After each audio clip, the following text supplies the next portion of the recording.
ನಮಸ್ತೆ ವೀಕ್ಷಕರೇ, ಸುದ್ದಿಗಾರ ಲೇಡೀಸ್ಗೆ ಸ್ವಾಗತ. ನಾನು ನಿಮ್ಮ GM ರಾಜಶೇಖರ್. ಚಿಕ್ಕಮಗಳೂರು ಜಿಲ್ಲೆಯಾದ್ಯಂತ ವನ್ಯಜೀವಿಗಳ ಸಂಘರ್ಷ ತಾರಕಕ್ಕೇರಿದ್ದು ಸಾರ್ವಜನಿಕರು ಮನೆಯಿಂದ ಹೊರಬರಲು ಭಯಪಡುವಂತಾಗಿದೆ.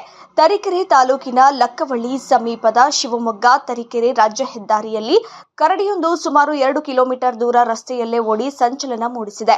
ಕುವೆಂಪು ವಿಶ್ವವಿದ್ಯಾನಿಲಯಕ್ಕೆ ಕೂಗಳತೆ ದೂರದಲ್ಲಿ ಈ ದೃಶ್ಯವನ್ನ ಕಂಡ ಬೈಕ್ ಸವಾರರು ಅಕ್ಷರಶಃ ಕಂಗಾಲಾಗಿದ್ದು ತಮ್ಮ ಮೊಬೈಲ್ಗಳಲ್ಲಿ ಈ ದೃಶ್ಯ ಸೆರೆ ಹಿಡಿದಿದ್ದಾರೆ. ರಸ್ತೆಯಲ್ಲಿ ಓಡಾಡುತ್ತಿದ್ದ ಕರಡಿಯನ್ನ ಬೆನ್ನಟ್ಟಿದ ನಾಯಿಯನ್ನ ಅದು ತಿರುಗಿ ಬಿದ್ದು ಹೆದರಿಸಿದೆ.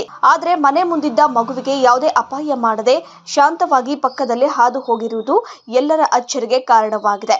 ಸದ್ಯ ಲಕ್ಕವಳ್ಳಿ ಭಾಗದಲ್ಲಿ ಆತಂಕ ಮನೆ ಮಾಡಿದ್ದು ಅರಣ್ಯ ಇಲಾಖೆ ಅಧಿಕಾರಿಗಳು ಸ್ಥಳಕ್ಕೆ ಭೇಟಿ ನೀಡಿ ಪರಿಶೀಲನೆ ನಡೆಸಿದ್ದಾರೆ ಹಾಗೂ ಕರಡಿಯನ್ನ ಕೂಡಲೇ ಸೆರೆ ಹಿಡಿಯುವಂತೆ ಗ್ರಾಮಸ್ಥರು ಒತ್ತಾಯಿಸಿದ್ದಾರೆ.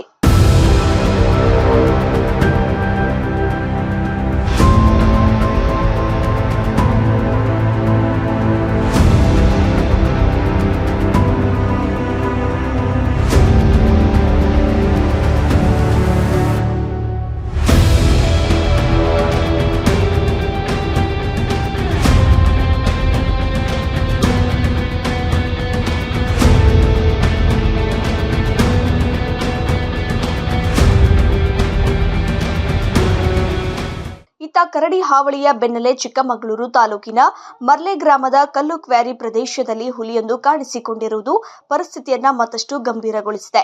ಹುಲಿಯ ಚಲನವಲನಗಳು ದೃಢಪಟ್ಟಿರುವ ಹಿನ್ನೆಲೆಯಲ್ಲಿ ಅರಣ್ಯ ಇಲಾಖೆಯು ಮರ್ಲೆ, ನಾಗರಹಳ್ಳಿ ಮತ್ತು ಕಳಸಾಪುರ ಗ್ರಾಮಗಳ ನಿವಾಸಿಗಳಿಗೆ ತುರ್ತು ಎಚ್ಚರಿಕೆ ನೀಡಿದ್ದಾರೆ. ಅರಣ್ಯದ ಅಂಚಿನಲ್ಲಿರುವ ಜಮೀನುಗಳ ಮಾಲೀಕರು ಮತ್ತು ಗ್ರಾಮಸ್ಥರು ಅನವಶ್ಯಕ ಓಡಾಟ ನಡೆಸಬಾರದು ಹಾಗೂ ಕೃಷಿ ಕೆಲಸಗಳ ವೇಳೆ ಅತ್ಯಂತ ಜಾಗರೂಕರಾಗಿ ಓಡಾಡಬೇಕು ಎಂದು ಸೂಚಿಸಿದ್ದಾರೆ.